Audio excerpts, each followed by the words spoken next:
आत्मवंदन masters. हम सभी क्या कर रहे हैं कि मन के चंगुल में फंसे हुए हैं और मन जैसा करता है, जैसा चाहता है वैसा हम कर रहे हैं, जबकि मन की कोई स्वतंत्र सत्ता नहीं है, जैसा मैंने पहले भी बताया आपको। और मन कुछ तो भी ख्वाब देखता रहता है। अगर मन के अनुसार होने लगे तो आपके जीवन में कितनी बड़ी परेशानियां आ जाएंगी, ये आपने कभी सोचा नहीं होगा। अच्छा है कि मन का सोचा हुआ नहीं होता है तो हमारे जीवन में अच्छा चल रहा है। नहीं तो मन तो क्या करता है, तुरंत एक पल में कुछ सोचता है और दूसरे पल में कुछ सोचने लगता है।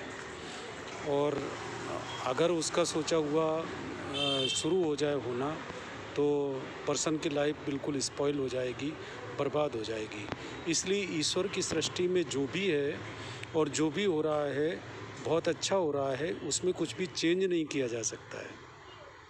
नहीं तो पर्सन सोचता है ना कि अगर मैं ये होता तो मैं ये कर देता तो बहुत अच्छा हो जाता, अगर ऐसा होता तो बहुत अच्छा हो जाता। कुछ भी अच्छा नहीं होता, सब बेकार हो जाता। एक एग्जाम्पल से आपको समझ में आएगा कि एक बार क्या था कि रात में एक पर्सन सो रहा था और उसके मन ने सोचा कि काश ऐसा हो जाए कि पेड़ों में 500 के और हज़ार के रुपए लटकने लगें तो कितना अच्छा हो जाए, लाइफ बहुत स्मूथ हो जाएगी और फिर बहुत अच्छा लगेगा, मतलब लाइफ बहुत आसान हो जाएगी।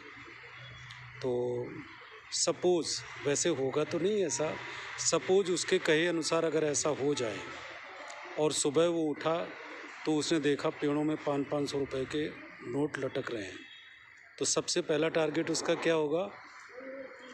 उन पेड़ों से उन पूरे रुपयों को गिराना, पेड़ को हिलाना और ये सब क्रिया करना, ये उसका होगा। तो उसने ऐसे ही किया कि अपने बच्चों को सबको लगाया और उसके घर के सामने 2 पेड़ थे तो उसने फटाफट पेड़ हिला लिए और 500 नोटों की बोरी भर ली और बोरी भर के घर में आराम से आ गया और बहुत खुश हो गया। बोला आज तो मज़े आ गए, आज के बाद कुछ भी नहीं करना है, आज तो ईश्वर ने सब इच्छाएं पूरी कर दी मेरी। तो बहुत खुश हो गया। उसी खुशी में क्या हुआ कि एक दिन गुजर गया। एक दिन गुजर गया तो बच्ची बीमार थी घर में और उसने बोला कि भाई जाओ ज़रा देख के आओ डॉक्टर को, क्योंकि बच्ची बीमार है, डॉक्टर को दिखाना है। तो उसका बेटा गया डॉक्टर के क्लिनिक पे, तो उसने देखा कि क्लिनिक ही बंद था। लौट कर के आया तो उसने बेटे से पूछा क्या बात है, तो उसने बताया कि मैंने आसपास मालूम किया तो डॉक्टर ने क्लिनिक इसलिए बंद कर दिया क्योंकि उसकी बाउंड्री में भी 2 पेड़ थे। तो उसने भी क्या किया है, 500 रुपये जो हिला करके पेड़ से, और उसने भी बोरी में भर के और वो बैठ गया। बोला डेली ये 500 रुपये कंसल्टेशन, किसी से 200 रुपये कंसल्टेशन करना, झिक करना, ये ठीक नहीं है, अब आराम की ज़िंदगी गुजारेंगे। तो उसने अपना क्लिनिक बंद कर दिया। बोला अच्छा ऐसा है क्या, तो जाओ मेडिकल स्टोर से कोई दवा लेके आओ उसके लिए। तो मेडिकल स्टोर पर गया तो मेडिकल स्टोर भी बंद था। लौट के आया तो उससे पूछा क्या बात हो गई, मेडिकल स्टोर से दवा नहीं लाए? बोले नहीं, मेडिकल स्टोर वाले ने भी 2 पेड़ हिला लिए थे, उसकी बाउंड्री में भी थे 2 पेड़, तो उसने भी बंद कर दिया अपना बिजनेस। अब वो आराम की ज़िंदगी गुजारेगा, अब वो मेडिकल स्टोर वगैरह नहीं खोलेगा। बोले अच्छा ऐसी बात है क्या। 2 दिन हो गए, घर में दूध नहीं था। बोला भाई अब खुशियाँ बहुत हो गई, दूध लेके आओ, चाय बनाई जाए। चाय बना करके सब लोग पीते हैं। तो बाज़ार में गया तो जिसके यहाँ दूध लेता था तो उसकी दुकान भी बंद थी।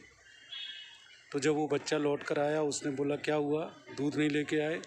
बोला नहीं, वो क्या हुआ कि जो दूध बेचता था ना, उसके यहाँ भी एक पेड़ था, उसने भी पूरे पैसे जड़ा लिए और बोरी में बांध करके और वो बैठ गया है। अब वो बिज़नेस नहीं करेगा, मना कर दिया उसने। बोला अब ये रोज़ रोज़ का ही नहीं करेंगे, अब आराम की ज़िंदगी गुजारेंगे आज के बाद। तो बोला अच्छा ऐसी बात है क्या, ये तो बड़ा गड़बड़ हो रहा है। बोले फिर कैसे, चाय वगैरह कैसे बनेगी? उसने बोला 2 दिन से घर में गंदगी भी हो रही है, बाई भी नहीं आई हुई है, बाई को लेके आओ, फटाफट बोलो उसको कि ये गंदगी वगैरह साफ़ करे, थोड़ा और काम हो आगे। तो उसका लड़का गया जहाँ बाई रहती थी तो वहाँ पर गया तो बाई से बोला कि भाई आप क्यों नहीं आई 2 दिन से मैं वेट कर रहा था आपका। तो उसने बोला नहीं, हमारे घर के सामने भी 2 पेड़ थे, तो हमने अपने बच्चों को सबों को लगा के और वो 500-500 रुपये झड़ा के रख लिए हैं।